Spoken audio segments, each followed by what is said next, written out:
Marie! Marie! What? Babe, can you go get me some more Cubanisto? I don't have any more Cubanisto, please. Pardon? Mais ça va pas ou quoi? Mais va le chercher ton cubanisto. Et lui, non? Il est fou, je crois pas. Merde.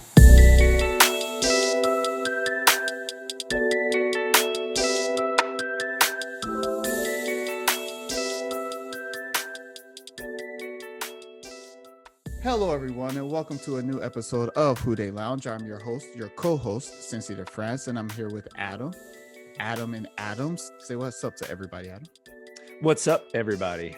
Yeah, this is Adam, a.k.a. I will turn this car around right now, a.k.a. I can't believe Kenya Martin broke his leg, AKA, where's the pyramid? a.k.a. I'm not from Memphis. Anyway, I know we got a lot to get to. It's already like 8:30 here, my time. It's what, 1:30 your time? 1:30, yeah. 1:30. Yeah. Good So old Central Time. you're not full on into the drink yet. Correct. But I know why you guys are here. Free agency is just around the corner. The combine just finished up, and all anybody wants to talk about is Tadej Pogačar the best cyclist ever? So Adam, is Pogačar the best cyclist ever? I've never heard of the guy. He's unstoppable. He's unbeatable. We might as well just go ahead and cancel the Tour de France 2022. It's already won. Nobody's going to beat him. And shout out to his teammate, and I'm Brian McNulty, American, who won his first stage professional world tour stage race at Paris-Nice 2 days ago now. So congratulations to him. They're going to be unstoppable. Tour de France winner 2022, Tadej Pogačar. What do you think? Sure. Sounds good to me. All right. So there's a lot of news that broke over the week since the last time we talked. And I just wanted to get your thoughts. First of all, Jessie Bates, the franchise tag. How do you feel about that? I feel great about him coming back for another year. I think it's something that I don't blame the Bengals for not working out the deal at this point. Jamar Chase is young. T. Higgins is young. Joe Burrow is young. Got a lot of guys that coming up, in the next few years, they're going to have to start talking about long-term deals with them. And if Bates is sitting there on the books, it's going to be a little bit tough to lock all those guys in. So I think it's kind of a wait and see type of thing. They still have a few weeks, I think maybe a couple of months to still work out a long-term deal at this point. So, I'm okay with them putting the franchise tag on at this point. How about you? It seemed like it was inevitable. I'm sure he wanted $16 million a year. The franchise tag was what, 12.9, something like that. Yeah, everybody knew he's going to get franchised. He's probably asking for $16 million a year. I would have signed him to the Justin Simmons contract. Here, put that in front of him, sign it. I'm sure he would have, but maybe the Bengals were offering, I don't know, 14 a year. Or maybe they were offering him 12 a year, something like that, something stupid. Obviously, he was right. I mean, before the start of the season last year, he was saying how he felt disrespected, that maybe he wasn't one of the best. But I think he's proved that he's one of the best free safeties in the league. However, there's 0% chance that they're going to sign him to a new contract before July, right? 0. That's the feeling I get as well. Yeah. Again, you've got too many young guys they're going to have to talk to about long-term deals. And again, I don't see Jessie Bates as someone that's going to be in the long-term plan, given the fact that, you have, you have your superstars on offense. You have a window right now. I think that, that safety spot is something that they can address either in the draft or via free agency, maybe next year. So it's a wait and see thing for me. Love having him on the team, but I think you're right. There's probably not at this point, it's probably a given that they're not going to sign him to an extension. Squirrel, dude, what's a glass eater? A glass eater. So you're referencing the comment made by offensive line coach Pollock. What's a glass eater? To me, a glass eater is somebody who's not afraid to get dirty, somebody that's good. And of course, you're talking about offensive linemen, somebody that's going to do whatever it takes to protect the quarterback, somebody mean, somebody like Trevor Penning, who we will talk about maybe on another show. Yeah, but to me, it's somebody that's not afraid to get dirty, somebody rough, somebody tough, somebody that's going to go all out to protect your franchise quarterback, Joe Burrow. I don't want to bleep in glass eater. That sounds dangerous. First of all, glass eating. Who wants to eat glass? If you're eating glass, you're not a very smart person, you know. And I don't want somebody rough and tough. I already think of offensive linemen as rough and tough and mean, and I don't need Trevor Penning highlight of him knocking some dude down, jumping on him, and then sucker punching him. That's like 15-yard penalty. We lose the AFC Championship game in 2023 because Trevor Penning did something stupid. What I'm looking for in a lineman is somebody who I can put at left tackle, who is a technician, who can block Myles Garrett. I need a Myles Garrett eater. I don't want a glass eater. I want a Garrett eater. So you're taking glass eater and using it in the literal sense of the phrase, somebody eating glass. Dude, we got all these young coaches out here, all these young offensive-minded geniuses, I guess, whatever you want to call them. And we got an offensive line coach talking about glass eaters. But it has nothing to do with the actually playing football or actually blocking Myles Garrett. So yeah, but I think that's the headline. I think there's there's subtext beyond that, other than you want somebody that's going to be there, and he's somebody like the tackle for the Titans, Lewan. Okay, do you remember when who was the quarterback at the time? Maybe it was Mariota, but Mariota was on a scramble. He was about to go out of bounds, and somebody, I can't remember the player now, but somebody completely took him out. Lewan got in the guy's face, got him on the ground, and told him, "You will not hit my quarterback like that. That's my guy." That's what I see as a glass eater. That is every offensive lineman worth his salt. That is every offensive lineman's job, is to protect the quarterback. I don't need a glass eater if you're a technician and you can keep Myles Garrett all the way away from Joe Burrow. Are we supposed to still like Frank Pollock?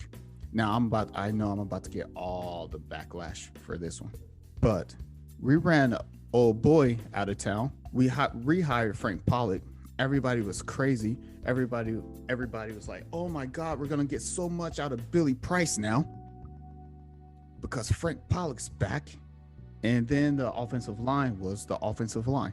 So, and I know it's not all about the offensive line coach, and there's a lot to do with the scheme. And so how are you feeling about Frank Pollock these days?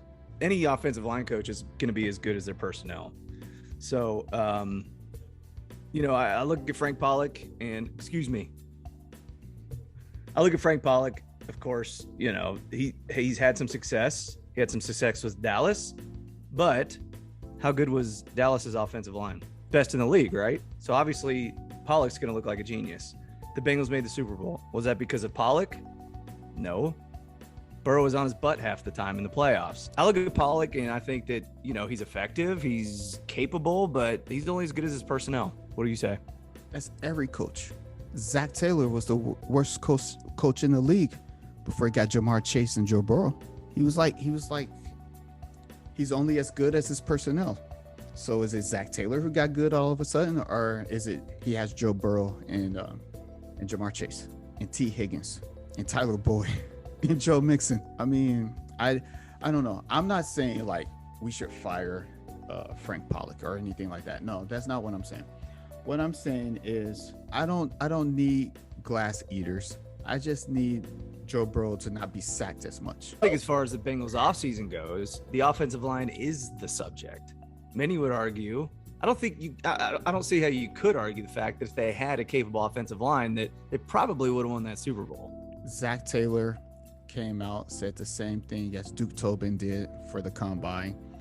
We made it to the Super Bowl, 2,000-yard receivers, almost 3, 1,000-yard runner. You can't do all of that with a bad offensive line. Back that up with the fact I think PFF had Cincinnati offensive line ranked in the low 20s. Like it wasn't even like 31 or 32. Like as Cincinnati fans, we always think this is the worst offensive line in the league. But when you look at PFF, they're going to say, yeah, but they were ranked, I forget the exact number, 23rd or something like that. And it's like, well, do we really need to make a bunch of changes? Obviously not. They don't feel that way. If if there's a player at the end of the first round and it's a choice between Trevor Penning and Davis out of Georgia, who you're going to go with? Well, I'm glad you said the name Jordan Davis, because if it was at the end of the first round and Jordan Davis is sitting there and Trevor Penning is sitting there, I'd have a hard time passing up on Jordan Davis. I think you can address the offensive line position in the second and third round and have a complete run stopper on defense. So I think you make a good point. And I still think that they would get killed if they didn't draft an offensive lineman in the first round. I don't think it would be a good look. Was it a good look last year when they didn't take Sewell at their pick? Yeah. There were some that killed the Bengals for that. If you remember, and this was documented in stripehype.com, kids, go check it out, stripehype.com. A certain writer for said website argued that pick, I said it wasn't about Sewell. It was never about Penei Sewell. I don't think it had anything to do with Penei Sewell. I think it was Jamar Chase, or I think it came down actually to the lineman out of Northwestern, the left tackle for the Chargers now. Are you talking about Slater? Yeah, Rashawn Slater. Yeah, okay. I think I was the only person who was talking about that. At least I was the only person I saw talking about that. I don't think it had anything to do with Penei Sewell, and I stand by that. And it was O-line or bust. I think it was Jamar Chase, or if Jamar Chase had gone to Atlanta, I'm pretty sure the Bengals weren't taking Penei Sewell at 5. I'm positive of it. Guess we'll never know. Yeah, now we'll never know. So we started last year's draft Adam and Adam's show with the topic of Zach Taylor. You've been on record saying that you do not like Zach Taylor. He's way in over his head. He's a terrible coach. Zach Taylor just took your troops to the Super Bowl. We sit here today, a lot of good pieces, not a lot of needs in this offseason. So as we sit here today and you take that last drink, how do you feel about Zach Taylor? Far from the last drink. I've softened on Zach Taylor. How about that? I did a video last year with my friend Cyril. He asked me the question, if Zach Taylor took the Cincinnati Bengals to the Super Bowl and won it, would I still want him fired? And I said yes. I'm not gonna lie. I said yes. He could win the Super Bowl and I would still want him fired. But that's not the reality. If you win the Super Bowl, even if you go to the Super Bowl, you're not gonna get fired usually. Yeah, I mean, he beats the respect out of me, basically. He deserves this extension. He took the Cincinnati Bengals to the Super Bowl. Dude, we were in the Super Bowl. That's it. It's crazy. We were in the Super Bowl. We were in the Super Bowl. I give him credit for this. The environment that he fostered was amazing. Just to believe, nobody ever gave up. You lose to the Jets during the season and you're like, oh man, nobody went in the tank. Everybody was fine.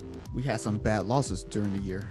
Everybody just kept it together, and Zach Taylor deserves the credit for that. Zach Taylor and Joe Burrow, but Zach Taylor, he fostered an environment where they could get it done even after some bad losses. So yeah, I've changed a little bit, but who wants to be the guy out here saying Zach Taylor shouldn't be the coach of the Bengals now? I'm not sure I want to say that now. Yeah, I don't want to be that guy, but national media will say it for me. They're still saying they don't know if Zach Taylor's a good coach or not. But no, I've softened on Zach Taylor. Good to hear. Yeah, you don't have a choice because they're gonna have it for a while. Exactly. What do you think? Are you happy the lockout is over? Squirrel. Yeah, I'm happy. I'm still a little apathetic. We're talking about baseball, by the way, not football. Right. Easy answer. Yeah, I'm glad. Yeah, I saw a picture of Joey Votto showing up today. So yeah, it's kind of exciting. Until the Reds they'll be in first place for a while, and then they'll come back down to earth, and then we'll be waiting for the Bengals to start up again. There you go. Story of our lives. Yeah, but hey, the Cincinnati Bengals were in the Super Bowl. the Bengals were in the Super Bowl. So if I had said that last year, I said, Glenn, the Bengals are going to be in the Super Bowl, you would have thought I was crazy. I would have thought you were crazy. Dude, if I said the Cincinnati Bearcats would be in the Final Four of the football playoffs, I would have said you were crazy. And now here we are, baseball season. Here we are. You never know. We're about to We shall see. We're about to put Cincinnati on the map once again. Speaking of maps, squirrel. Before we get into our top 5 favorite tight ends, tell me, out of curiosity, do you have a top 5 list of your favorite spots to be? Favorite spots to be? I do, in fact. Maybe not to live, but just to be a part of it.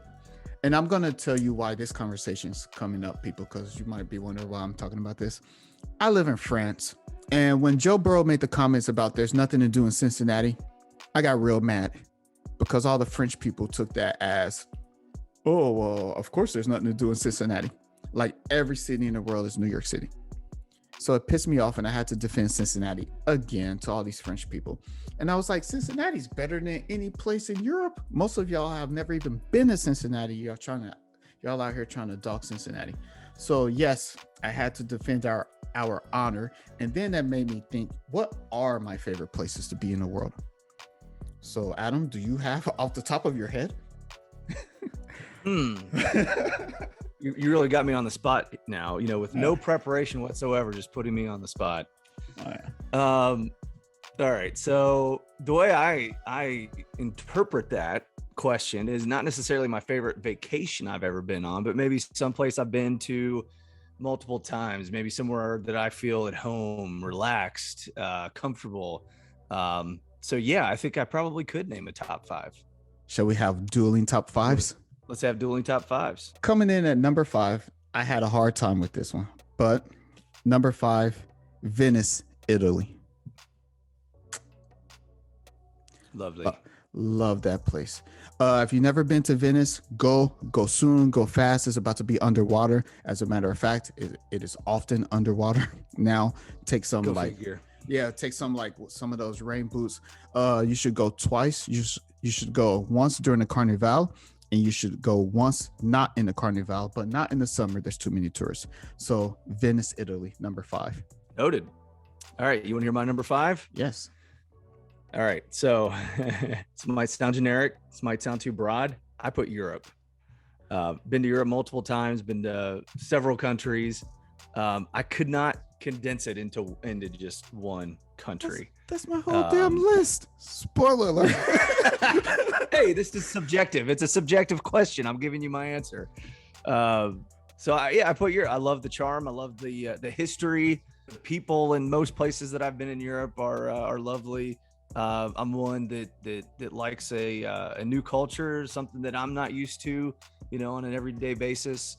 Visiting you in France was incredible, but anytime I've been, I've always been sad to leave. So excuse my blanket spots there, but Europe is number 5 for me. Moving on, number 4, London. See, now you just took. I just feel like making a new list now because all my. No, come on. All right. I want to hear this list. I want to hear it. All right, London. Because I've never been to Venice. I've never been to London. We're parents now, so London is one of my favorite spots, especially for the nightlife, the clubs. And now that I'm a parent, I took Keith, my son, I took him to the Bengals game against the Rams, ironically, the last time they were in London. And it's just one of my favorite places to be. The people are great. People I know are great. It's a big city. I love big cities. And yeah, if you've never been to London, you have to go. Sounds great. Europe. Yeah, that's definitely a place that's on my list. My number 4, it's in my backyard, Lake Cumberland. If you've never been to Lake Cumberland, you should make a trip to Lake Cumberland. Glenn, have you been to Lake Cumberland? Of course I have. Did you like Lake Cumberland? Of course I did. Yeah, it's a beautiful place. Yeah, and I don't even like outdoors crap. But I like being with my friends. I love being with you guys. We've had good times on Lake Cumberland. Yeah. Houseboat capital of the world, more shoreline than the state of Florida. In the summertime, everybody's happy. There's never a time you can go on the lake and not be in a good mood.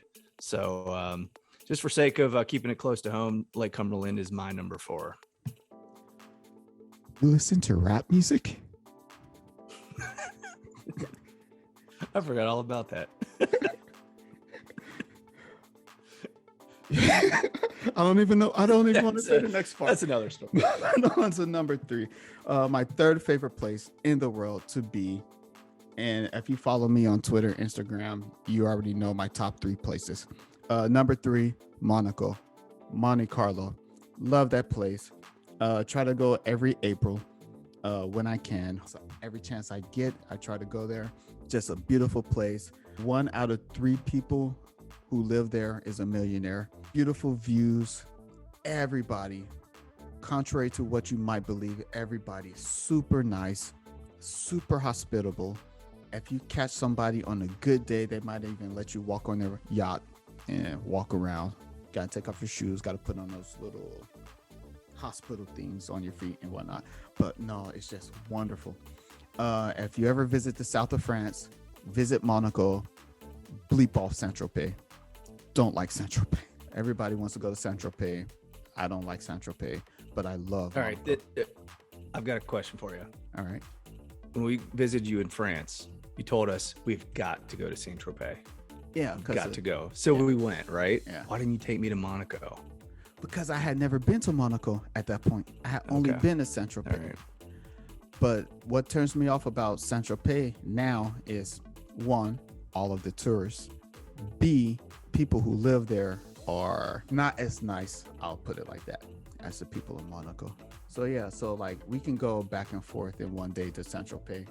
But like if we go to Monaco the next time you guys are here, we're gonna rent a hotel, we're gonna stay a couple of days, we're gonna eat, we're gonna go out, we're gonna walk around, we're gonna see some stars, some French stars, and we're gonna hang out. So yeah, I love Monaco.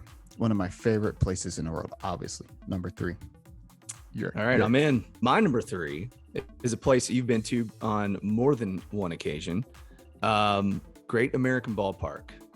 And I only say that because if you know me, and you do, I'm a huge baseball fan. I'm a huge Reds fan. And to me, on a nice summer evening, grab a hot dog, snack, whatever, where it doesn't even matter where you're sitting, to hear the crack of the bat, just to hear the fans. You're in a place of peace. You know, baseball is being played. The river is, you can see the river in the background. It's just a great place. I love Great American Ballpark. That is my number 3. Nothing like opening day in Cincinnati, man. Yeah, absolutely. Well, I'm preaching to the choir. Cincinnati opening day. When I was a kid, we used to get school off for the parade downtown. But my school, when I was a kid, my school was Rockdale. Shout out Rockdale Rams, Avondale. It was really close, so we could all take off of school and we could go down and watch the parade and stuff. Oh man, see, you put my list to shame, just absolute shame, because I wasn't thinking. I was thinking like cities. You say Great American Ballpark. That's the beauty of this topic, though. You know, it's open to interpretation. So I'm with you. I'm going to visit those places with you one of these days. You're absolutely right. And that's part of the reason why number 2 on my list is Cincinnati. French people, bleep off. All right. Cincinnati is, I usually say, it's the best city in the world. It is the best city in the world, except for one. I love my city. I love Cincinnati. I love Cincinnati Reds. How many cities have 3 professional sports teams? Not very many. We got Kings Island. If you've ever been to, people from Cincinnati who have been to Euro Disney are going to appreciate this. You go to Kings Island and you go to Euro Disney in Paris. The only thing that's different is one is in Paris and one is in Cincinnati. Hands down, no doubt about it, Kings Island is a better amusement park than Euro Disney. Professional sports teams, just everything, Fountain Square, downtown, shopping areas. I love my city, man, and I hate that people were over here dogging it when Joe Burrow said something like there's nothing to do in Cincinnati. There's everything to do in Cincinnati, but number 2, Cincinnati, Ohio. Plus the best cuisine in the world. My favorite food. Skyline. Your favorite food, Skyline chili. My beautiful, wonderful French wife made some Skyline last week. I told you. You told me that. Yeah. Oh, So I was nice. pretty jealous. Yeah. So Good. Was it good? man, was it? So one day we had cheese conies, and then a few days later we had she made a three-way. She made hey hey hey now.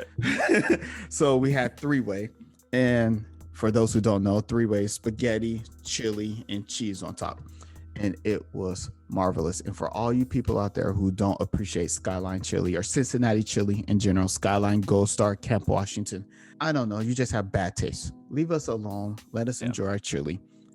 Leave your bad taste at the door. Agreed. 100%. All right. My number 2, you've already mentioned it, Walt Disney World. Walt Disney World is my number 2. Kids, wake up. Come hear this.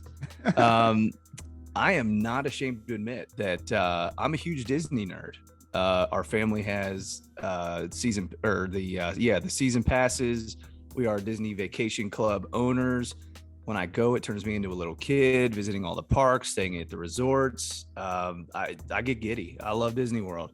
We're going on spring break here in 22 days, I think Kara told me this morning. So if you haven't been and had a terrible time, you need to go again and try it again. You have to do the planning and all that other stuff. If you've never been, do the planning and stuff. Go have a good time. Disney World is my number 2. All right, and number 1 on my list, spoiler alert, just give it away, Paris, France. My second home. It's the perfect city for me. I'm not saying it's the perfect city for everyone. Paris, France is the perfect city for me. It's big. Public transportation is great. You can walk around 3 o'clock in the morning, 4 o'clock in the morning. You feel safe inside the center of Paris. I felt safe, never got harassed by anyone. Just a great experience. That doesn't mean it's perfect. It's just perfect for me. Paris, France, city of lights, city of love, best city in the world. But yeah, I'll say when you took us to Paris, it was lovely. We had a great time. The food was excellent. The Louvre is really cool. Eiffel Tower, all that good stuff. We had a blast. It was a great time. Great place. Shotgun and beers on the streets of Paris. and that was the quote. Yeah, that was a quote by some American tourist. I hate it. Was a long time. That was a long time ago, kids. Damn, dude. I still my pictures I have up here in my man cave is us at my favorite Italian restaurant near Bastille. It's over there sitting. What was the name of that restaurant? I don't. La Rusti. Okay. La Rusti. It was great. Great. If you're ever in Paris, there's an Italian restaurant called La Rusti. It's near Bastille. It's far enough away where you won't get a whole bunch of tourists, unless you're one of the millions of people watching this video right now. And it's a perfect, cozy spot, great Italian food. I mean, it's just one of the best spots in Paris for me. But it was also right next to my apartment as well. So I'm a little biased there. But yeah, it's called La Rusti.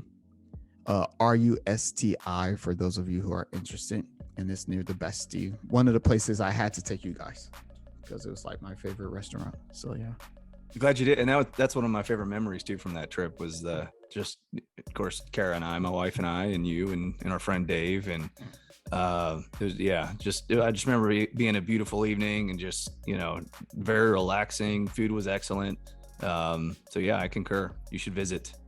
That's Paris, man. That's the whole vibe in Paris. Like if you're lucky enough to live in the center of Paris like I was, and to be able to just go out and enjoy a restaurant and just hang out, and even if you don't have any money, a lot of times the museums are free, and it's just a wonderful place to be. And if you don't feel good, you don't want to spend a lot of money, just get a sandwich, take the subway to Trocadero, and you sit on the stairs and just watch the Eiffel Tower light up. And you have spent what, $3 on a sandwich? I mean, it's just it's great. People always say it's expensive. It can be, but it's also some place where you can enjoy if you don't have a whole bunch of money. I don't, me, I don't have any money, but I was able to enjoy Paris Yeah, I'm sorry. Love that place. Anyway, All right. So my number one, this is another, I've got to, spread this out a little bit, but my number one's a Caribbean. I absolutely love the Caribbean. The weather's perfect. The water's crystal clear. Been many times. My favorite time in the Caribbean was Kara and I and some friends. We were on a catamaran for about a week, just in the British Virgin Islands, and just going island to island and enjoying the evenings under the stars. You can see a billion stars at night, and people are great. It's a different lifestyle, very laid back. Yeah, man, live life slow kind of thing. So absolutely love it. Who knows? Maybe I'll be a snowbird down there one day. Who knows? So, but yep, that's my number one. I thought we were supposed to all buy a plot of land and build like 3 or 4 houses and all live together. Well, I just told you where we could go. It's too hot. You know I like the cold. I understand. All right. So anyway, we'll have two spots. So everybody visit Europe in Cincinnati, in Disney World, in the Caribbean. I think we've covered it. We were both asked to make a top 5 list of our favorite tight ends in the draft. Oh, before I get to that, free agency. Do you have any thoughts? Because I did forget to ask you about that. Because it starts next week. Yeah. Do I have any thoughts? Yeah. I think the Bengals should sign an offensive lineman in free agency. That's all I got. Who do you think they should sign? For me, that's a tough one.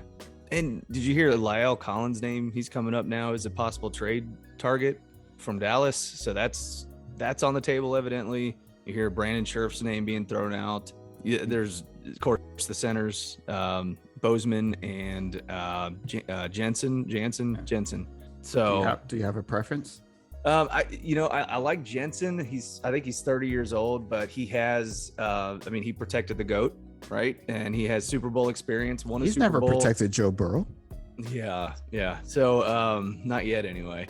So I don't know. I think for whatever reason, I sort of lean towards him. I think he'd be a good fit on that offensive line. How about you? I don't think the Bengals are going to pay Scherf $13 million a year for a guard. I don't see it happening.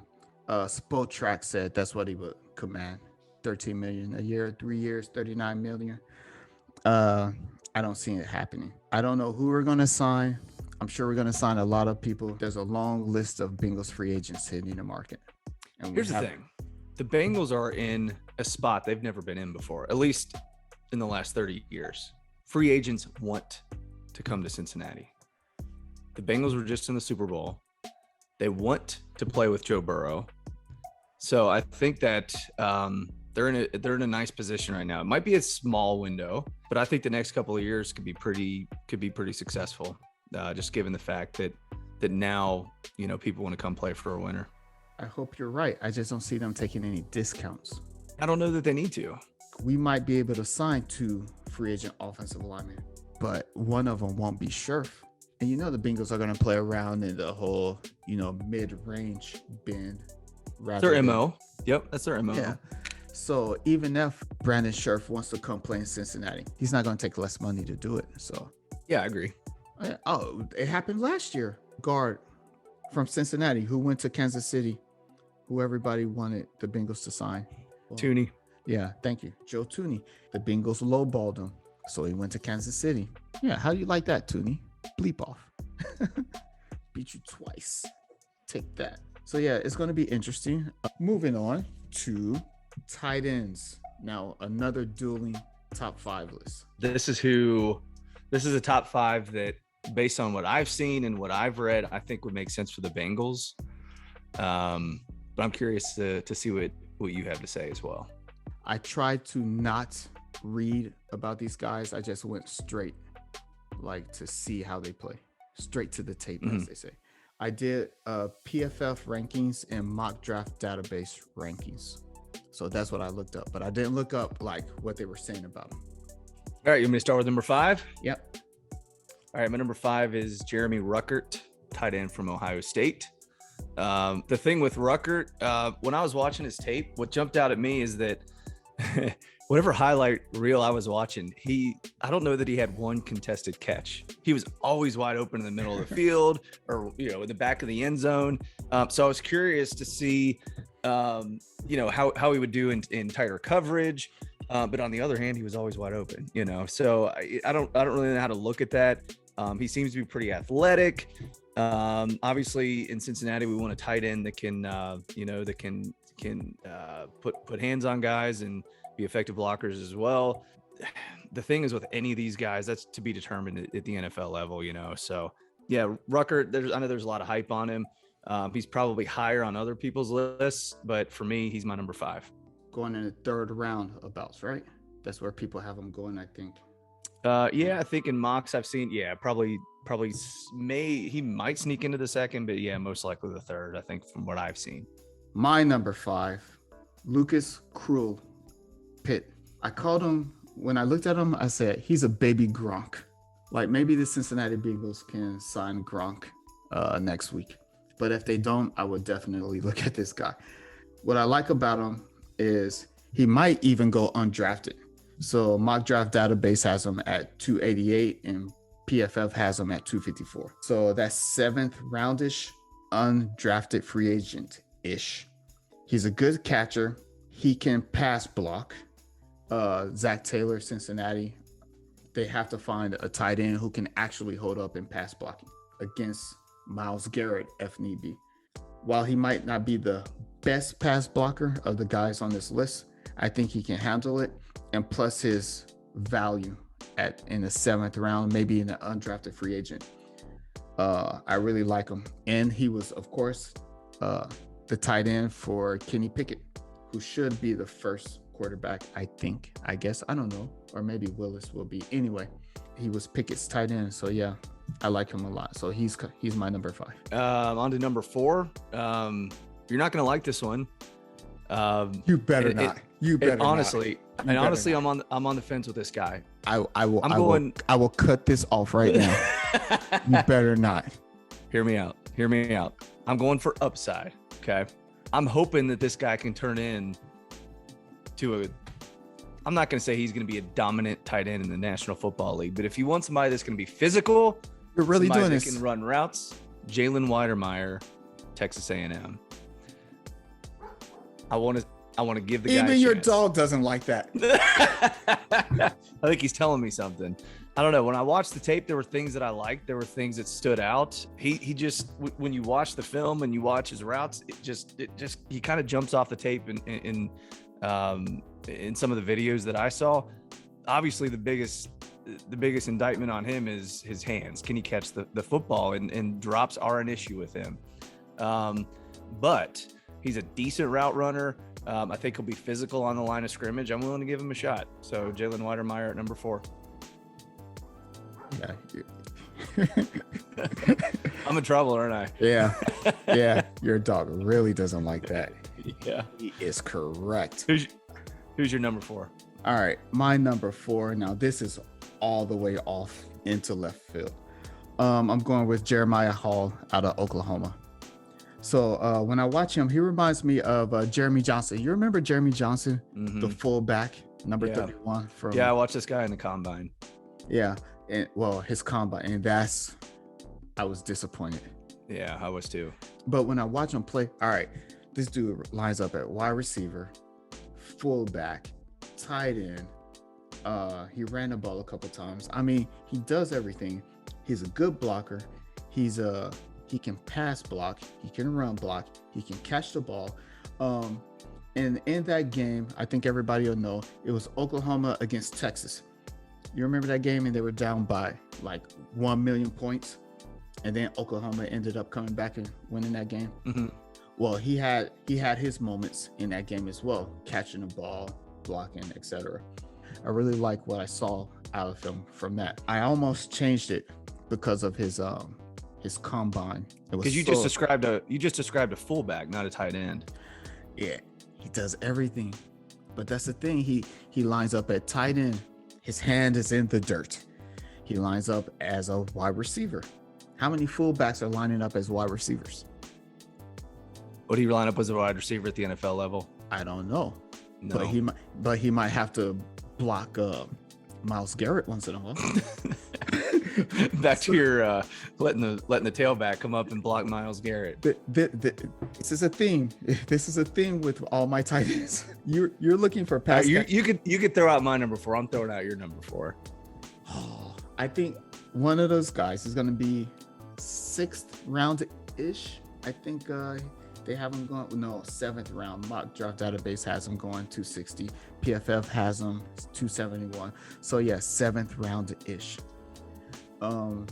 Yeah, he reminds me of Jeremy Johnson, a fullback. You're right. Yeah, he's kind of a Jeremy Johnson clone who plays tight end instead of playing fullback. So, right, yeah, so a value pick for you. Oh yeah, definitely. My 2 themes here are value and blocking. Fair enough. All right. So my top 3, these are going to be guys that aren't necessarily late round values. These are guys that if the Bengals are there in the 2nd or 3rd round and they see one of these guys as somebody that's going to make a difference and, you know, free agency successful and all that good stuff, then maybe they take a flyer on one of these tight ends. My 3rd, I went back and forth on my 2nd and 3rd, but I think my 3rd is going to be a guy I've been talking about already. You've heard me talk about him, Greg Dulcich out of UCLA. The guy is just so athletic. His combine was great. He jumped off the page. Contested catches all day long. You know, he can go up and get the football. He seemed pretty physical when I watched the combine. I didn't see a lot of his blocking techniques on some of the film that I watched, but I just really, really like this guy. At the NFL level, who knows? You know, who knows how he's going to be? But when in UCLA, he was just somebody that always just jumped off the tape for me. So, Greg Dulcich is my number 3. Yeah, I knew you liked Dulcich. All right, my number 3 is Daniel Bellinger, San Diego State. Now, what made me go watch him was his combine. He had a pretty good combine, and he was at near the top of everything he did at the combine. He has good hands, and he can pass block, and he has a lot of experience pass blocking. Right now, they have him as a 6th round. So again, Mock Draft Database has him going in the 6th round, and PFF has him ranked 263. So one of those guys, late round pick, good value, might go undrafted, but he had like the 3rd most bench reps at the combine, or 4th fastest 40 time. Yeah, he's great for whatever Zach Taylor wants to do. So Bellinger was on my short list. He's somebody, he definitely jumped out for me too. And the biggest reason is because I think he's somebody that maybe they could get in free agency. I think if they could pick up Bellinger in free agency and have a solid draft at other positions, even if he's a 2nd tight end, I think that'd be a home run. Yeah, that's a good one. I like Bellinger. All right, so my number 2, Cade Otton out of Washington. This is a guy that's gonna like him.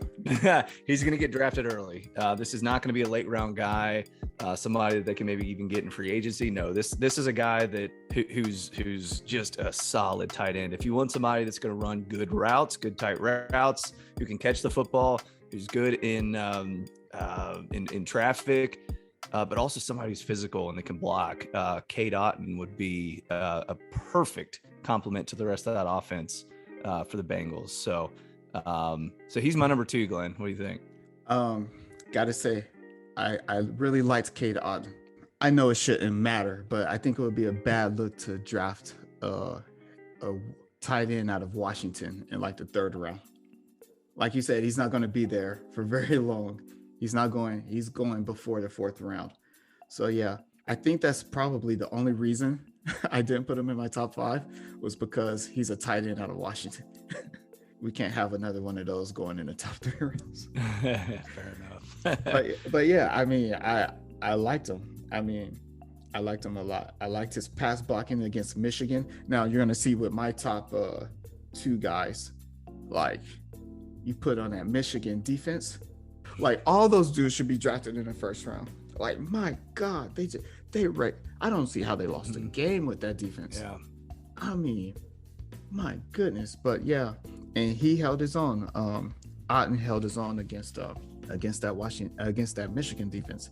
Yeah, so yeah, I liked him a lot. It could happen though. Like I could see if he's sitting there in the third round, if he makes it that far, like you said. But yeah, I'd be pumped. So who's yeah. your number two? All right, my number two is I went back and forth. Trey McBride, Colorado State. I think he's tight end number one for everybody, pretty much, which is why he's my number two. I don't know if he makes it to the end of round two, and I don't know if I want to draft a tight end in the first two rounds again. So, but if he's there at the end of round two for the pass blocking he does, for his pass catching ability, I love his run blocking, love his pass blocking. But mock draft database has him going 45th. PFF ranks him at 63. That's a second round pick. So if that holds true, I don't think he's going to make it to the end of the second round. I do not want the Bengals to draft a tight end in the first round. Maybe they could do something like trade back if they want to target McBride in the early second round, something like that. But that's the only reason why he's not my number one, is because of value. This dude had 90 catches for 1,121 yards in 12 games last year. What? All right, so you took my number one. I took the easy way out, consensus number one tight end, and I wasn't even going to put him on the list because I really didn't see him as a guy that would really be on the Bengals' radar where I think he'll go. But I had to leave the chance open that the Bengals might address a lot of their needs in free agency and kind of leave that possibility open. So, yeah, he's probably a second round pick. If the Bengals are sitting there and they don't see anybody else that they like better than him, who's to say they wouldn't take him? Clearly the best tight end in this class. I watched his combine. And he's filthy. You know, he ran a good 40. I forget the time. His 40 time was good. The routes he was running were he was just solid, had really good hands. And I think he's a guy that's going to get physical, you know, as you mentioned. So I put Trey McBride as my number one, but since maybe that's a cop-out answer, I'll throw another guy in there that they might be able to get in later rounds. Jake Ferguson from Wisconsin. He's somebody that, Wait a minute. He's somebody that you might mention. Go for it. No, all yours. All right, who's your number one, Glenn? Jake Ferguson. Now your turn. Keep going. All right. Hey, we're on the same page. All right, tell me about Jake Ferguson. No, you tell me. You start. I didn't do the homework that you did on him. He was just somebody I kind of liked. So I want to hear what you have to say. All right, so mock draft database has him going fourth in the fourth round. So if he's there at the end of the fourth round, would love that. If maybe third round, into the third round, PFF has him 184, so maybe he could last until the end of the fourth round. I'm not sure, but dude, I don't know if the scouts have gotten to him yet, but once they, like the Rams offense or any offense that does kind of what the Cincinnati Bengals do as far as trying to pass block with their tight ends. I don't know what the obsession is with it. The Bengals do it. The Rams do it. A lot of teams do it. All the college teams do. Now I'm about to piss off all the Ohio State fans. This dude pass blocked Aiden Hutchinson better than anybody along that Ohio State offensive line. This dude was just a beast against Aiden Hutchinson, who should be the first pick. And you have this tight end, Jake Ferguson, and he's one-on-one with Aiden Hutchinson. Now, he doesn't have the best receiving stats. Last year, 46 catches, 450 yards. He can catch, he can run block, he can pass block. He is, if you can get him in the third round, fourth round maybe, the value, what he brings, what the Bengals like to do with their tight ends. Could he block Myles Garrett? He blocked Aiden Hutchinson. So I don't think he could. We shouldn't have tight ends blocking Myles Garrett anyway, but that's a thing. It's a reality.